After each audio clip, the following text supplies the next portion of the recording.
Hello, this is doctor Danish. Welcome to NFA classes. आज का जो हमारा ये वीडियो क्लास है ये कुछ सेलेक्टेड एमसीक्यूज पे है और ये जो कुछ एमसीक्यूज हैं ये मैंने नीट 2018 के पेपर से लिए हैं। नीट 2018 में जो बायोलॉजी का सेक्शन रहा था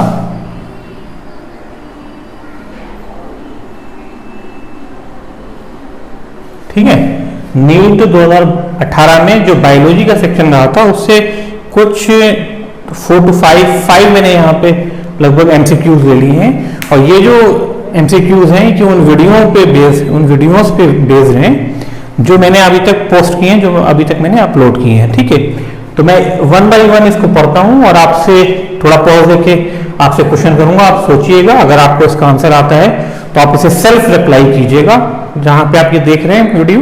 ठीक है, और अगर नहीं आपको आता है तो मैं एक्सप्लेन करूंगा। सबसे पहला जो क्वेश्चन है वो है many ribosomes may associate with a single mRNA to form multiple copies of polypeptide simultaneously. मतलब एक साथ अगर बहुत सी मल्टीपल कॉपीज ऑफ पॉलीपेप्टाइड की बनना होती है तो mRNA की जो ट्रांसक्रिप्ट बनती है, जो mRNA की ट्रांसक्रिप्ट कहाँ बनती है आपको मालूम होगा, इस तरह से ट्रांसक्रिप्ट mRNA की बनती है और mRNA ट्रांसक्रिप्ट न्यूक्लियस में बनती है और ये mRNA ट्रांसक्रिप्ट न्यूक्लियस से बनकर फिर न्यूक्लियर पोर के थ्रू साइटोप्लाज्म में जाती है ER के पास। ठीक है, तो वहां क्या होता है, दरअसल इससे कई सारे,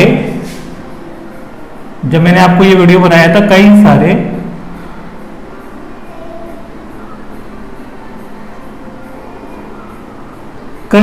राइबोसोम्स, ये देखिए एक लार्जर यूनिट है, सब यूनिट है और एक स्मॉलर सब यूनिट है, ये आपके मिल जाते हैं।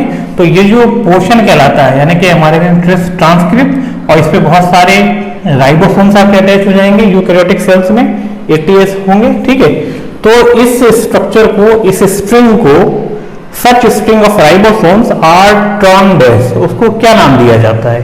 ठीक है, ऑप्शन जो इसमें थे नीट 2018 के एग्जाम्स में, वो पहला था पॉलीसोम्स, दूसरा था पॉलीहेड्रल बॉडीज, तीसरा था न्यूक्लियोसोम, चौथा था प्लास्टिडोम्स। ठीक है, तो इसका जो करेक्ट आंसर है, ये स्ट्रक्चर आप याद कीजिए।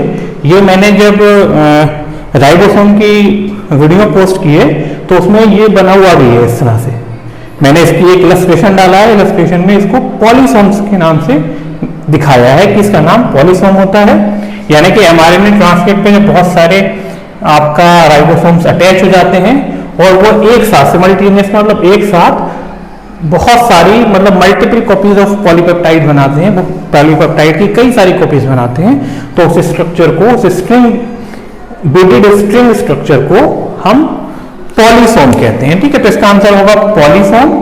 ठीक है, पॉलीहेड्रल बॉडीज नहीं होता है। न्यूक्लियोसोम आपको मालूम होगा, न्यूक्लियोसोम जो होता है ये तो क्रोमेटिन मटेरियल का जो प्रोटीन होती है उस पर रैप होती है ना, यानी क्रोमेटिन मटेरियल जो होता है जब कंडेंस हो रहा होता है तो ये किस पे रैप होता है, एक प्रोटीन पे रैप होता है जिसे न्यूक्लियोसोम बोलते हैं। और यानी कि क्रोमोसोम्स का ऑर्गेनाइजेशन जो होता है वो हम न्यूक्लियोसोम मॉडल से समझाते हैं, तो यानी कि यहाँ पे ये नहीं होगा। प्लास्टिडोम्स क्या होते हैं? प्लास्टिडोम्स दरअसल किसी भी सेल के अंदर जो टोटल प्लास्टिड्स होते हैं, प्लास्टिड भी 3 तरह के होते हैं, तो कलेक्टिवली उन सारे प्लास्टिड्स को हम प्लास्टिडोम्स पे बोल सकते हैं। तो ये प्लास्टिड से रिलेटेड टर्म है, ये क्रोमोसोम्स के ऑर्गेनाइजेशन से रिलेटेड टर्म है। पॉलीसोम जो है सही आंसर है, जो कि mRNA ट्रांसक्रिप्ट पे बहुत सारे राइबोसोम आके अटैच होते हैं। अब हम आते हैं अपने सेकेंड क्वेश्चन पर।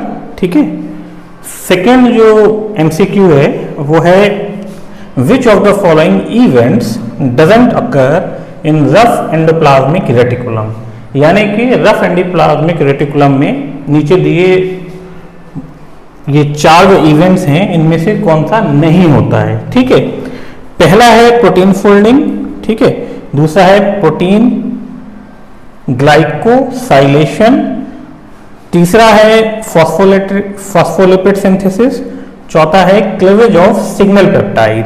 ठीक है, प्रोटीन फोल्डिंग जो है दरअसल प्रोटीन का जो फॉर्मेशन होता है सेल में राइबोसोम पे होता है। राइबोसोम पे कौन से राइबोसोम? जो कि रफ एंडोप्लाज्मिक रेटिकुलम से अटैच होते हैं। वहाँ पे ये प्रोटीन बनने के बाद एंडोप्लाज्मिक रेटिकुलम की रफ एंडोप्लाज्मिक रेटिकुलम की ल्यूमेन में आ जाती है और वहाँ पे इसमें कुछ मॉडिफिकेशंस होते हैं। और इसमें ये जो प्रोटीन फोल्डिंग है, प्रोटीन का फोल्ड होना उसकी एक्टिवेशन के लिए, उसकी एक्टिविटी के लिए बहुत ज़रूरी है। अगर वो एक्टिव प्रोटीन तभी बोली जाएगी जब उसमें फोल्डिंग हो जाएगी। तो ये फोल्डिंग इसकी ईआर में हो जाती है, ठीक है। अगर प्रोटीन अनफोल्ड है तो वो डिफेक्टिव प्रोटीन बोली जाएगी, ठीक है। और वो कोई ना कोई आपको डिजीज कॉज कर सकती है या इनएबिलिटी कॉज कर सकती है, ठीक है। प्रोटीन ग्लाइकोसाइलेशन जो होता है, ग्लाइकोसाइलेशन आप वर्ड से समझ रहे होंगे कि ग्लाइको का मतलब ग्लूकोज होता है, यानी कि प्रोटीन के साथ ग्लूकोज के मॉलिक्यूल का जुड़ना, ठीक है। और ये जो ग्लूकोज का मॉलिक्यूल होता है, ये प्रोटीन का जो आपने देखा होगा कि एक कॉमन स्ट्रक्चर होता है अमाइनो एसिड्स का। प्रोटीन में बहुत सारे अमाइनो एसिड होंगे, ठीक है। तो ये H यहाँ पे R ग्रुप लगा होता है, यहाँ पे COOH यहाँ पे अमाइन ग्रुप लगा होता है, ठीक है। तो यहाँ पे जब इस OH से रिएक्ट करके कार्बोक्सिलिक का जो OH होता है उससे ग्लूकोज का जो मॉलिक्यूल होता है वो रिएक्ट करके अटैच हो जाता है, खुद को अटैच कर लेता है। इस प्रोसेस को कहते हैं प्रोटीन ग्लाइकोसाइलेशन, यानी कि प्रोटीन में अमाइनो एसिड होते हैं, अमाइनो एसिड के COOH से यहाँ पे अटैच होगा ग्लूकोज का मॉलिक्यूल आके, ठीक है। और इस प्रोसेस को कहेंगे प्रोटीन ग्लाइकोसाइलेशन। ये होता है रफ एंडोप्लाज्मिक रेटिकुलम में। फॉस्फोलिपिड सिंथेसिस, ठीक है। दरअसल रफ एंडोप्लाज्मिक रेटिकुलम में फॉस्फोलिपिड सिंथेसिस नहीं होती है, तो इसका सही आंसर फॉस्फोलिपिड सिंथेसिस होगा, ठीक है। और अगला है, फोर्थ ऑप्शन है क्लेवेज ऑफ सिग्नल पेप्टाइड।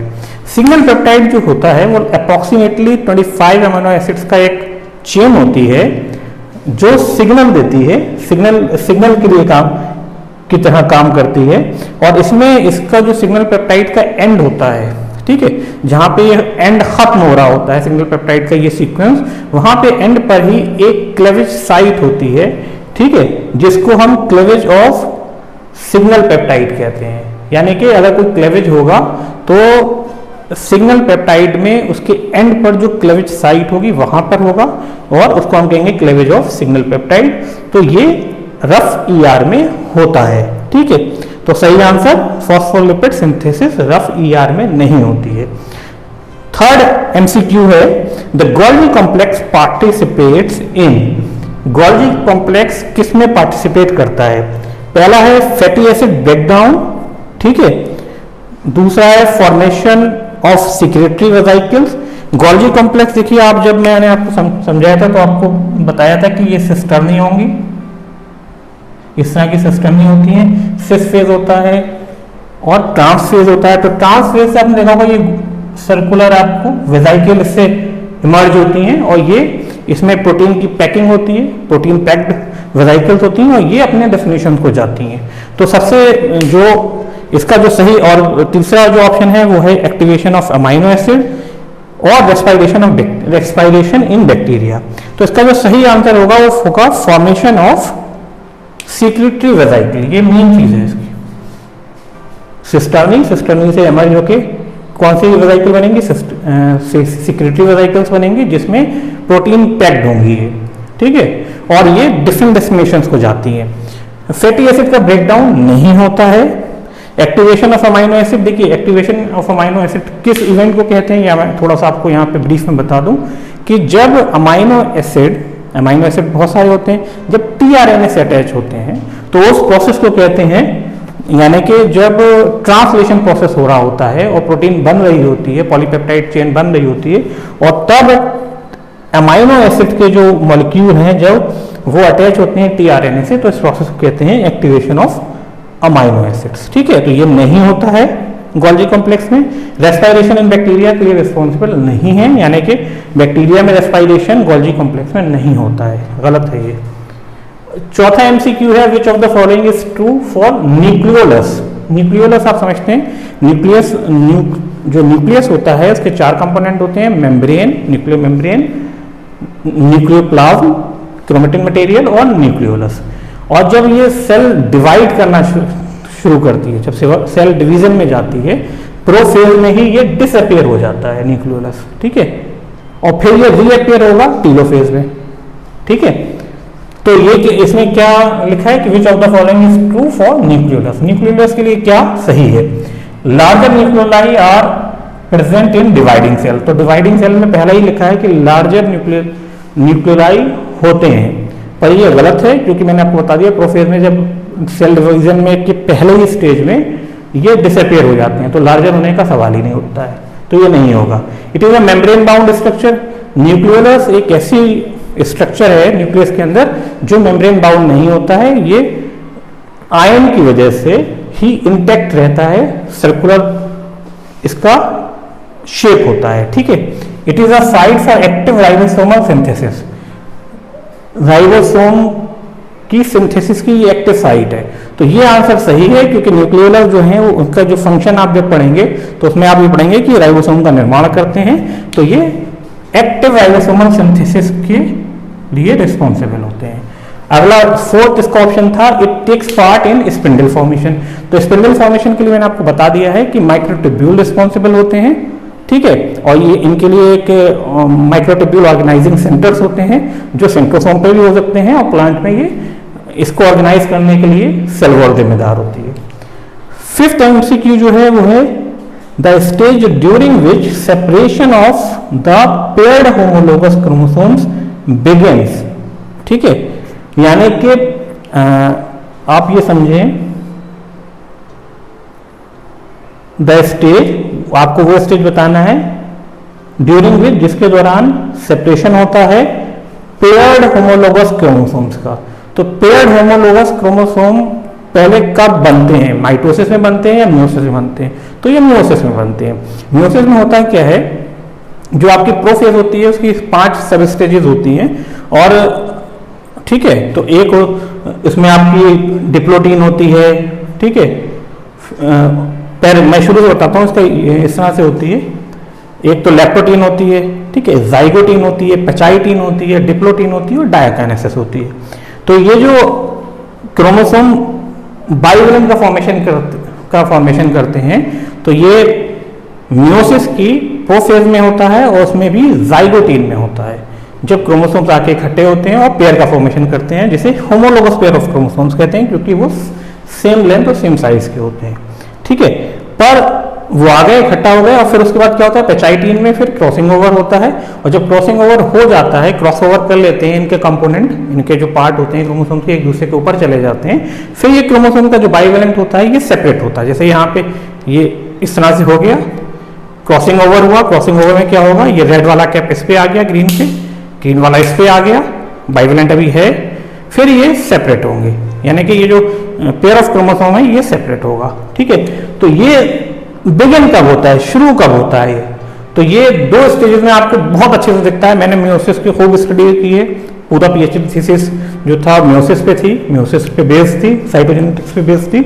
तो डिप्लोटीन जो स्टेज होती है, इस पे ये स्टार्ट होते हैं, दे बिगिन टू सेपरेट, ठीक है, they begin to separate at diplotene. और डायकाइनेसिस से तो आपको साफ आपको रिंग का फॉर्मेशन, जैसे आप ये जब अलग होंगे तो पहले बीच का अलग होता है, बाद में इसके एंड अलग होते हैं, जिसे टर्मिनलाइजेशन कहते हैं।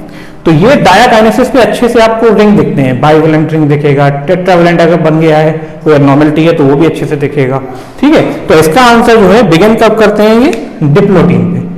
और डायकाइनेसिस से बहुत अच्छे से सेपरेशन बिल्कुल अपने एंड पोजीशन में चला जाता है, और वहां पे आपको बायावेलेंट अगर आपको काउंट करना है सेल में, ठीक है, यूनिवेलेंट, बायावेलेंट, टेट्रावेलेंट, तो आपको डायकाइनेसिस में आपकी जो सेल है वो अरेस्ट होना चाहिए, वो फिक्स होना चाहिए, तभी आप देख पाएंगे। तो डिप्लोटीन में स्टार्ट होते हैं, डायकाइनेसिस बहुत अच्छे से दिखते हैं, ठीक है। तो इस तरह से ये 5 एमसीक्यूज जो थे सिलेक्टेड, मैंने आपको नीट 2018 के यहाँ दिखा दिए, समझा भी दिया है कि कैसे क्या होता है। अब हम कुछ सिलेक्टेड इसी तरह से क्वेश्चंस लिया करेंगे और आपको समझाया करेंगे। तब तक के लिए गुड बाय।